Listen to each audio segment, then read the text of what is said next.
सुप्रभात बच्चों, मैं हूँ उषा, महाराजा अग्रसेन स्कूल हिसार से। आज हम बाल महाभारत का अध्याय 13 जरासंध का सारांश जानेंगे। जरासंध कौन थे और उनका जीवन कैसा था, पहले इसके बारे में जानते हैं। जरासंध महाभारत कालीन मगध राज्य के नरेश थे और महाराजा भरत के वंशज भी थे। सम्राट जरासंध ने बहुत से राजाओं को अपने कारागार में बंदी बनाकर रखा था, पर उन्होंने किसी को भी मारा नहीं था। भगवान कृष्ण का मामा था कंस। कंस का ससुर था जरासंध। कंस के वध के बाद भगवान श्री कृष्ण को सबसे ज्यादा यदि किसी ने परेशान किया तो वह था जरासंध। वह वृद्धर्थ नाम के एक राजा का पुत्र था। मगध सम्राट जरासंध का राज्य भारत में सबसे शक्तिशाली राज्य था।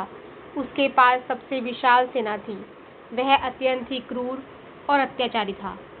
हरिवंश पुराण के अनुसार उसने काशी, कौशल, चेदी, मालवा, विदेह, अंग, वंग, कलिंग, पांडे, सोबीर, मद्र, कश्मीर और गांधार के राजाओं को परास्त कर सभी को अपने अधीन बना लिया था।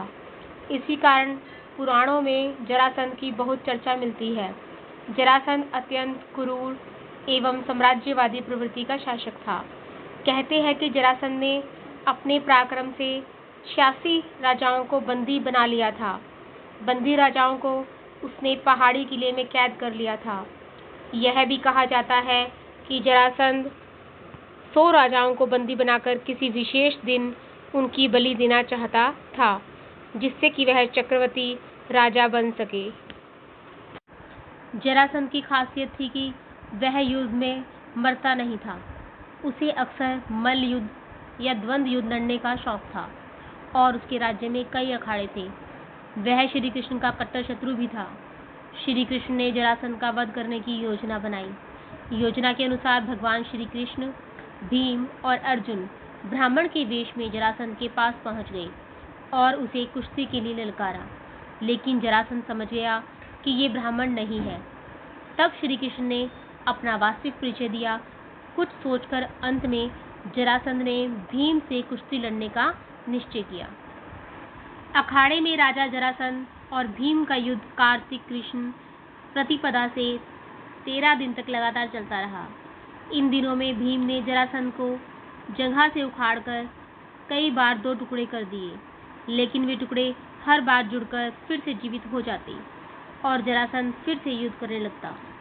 भीम लगभग थक ही गया था। 14वें दिन श्री कृष्ण ने एक तिनके को बीच में से तोड़कर उसके दोनों भागों को विपरीत दिशा में फेंक दिया। भीम श्री कृष्ण का यह इशारा समझ गए और उन्होंने वही किया।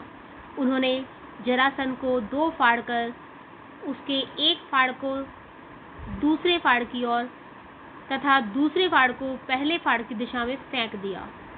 इस तरह जरासंध का अंत हो गया, क्योंकि विपरीत दिशा में फेंके जाने से दोनों टुकड़े जुड़ नहीं पाए। जरासंध का वध होने के पश्चात श्री कृष्ण ने उसकी कैद से सभी राजाओं को स्वतंत्र कराया और कहा कि राजा युधिष्ठिर चक्रवर्ती पद प्राप्त करने के लिए राजसूय यज्ञ कराना चाहते हैं और आप लोग उनकी सहायता कीजिए। राजाओं ने श्री कृष्ण की बात मान ली और सभी ने युधिष्ठिर को अपना राजा मान लिया।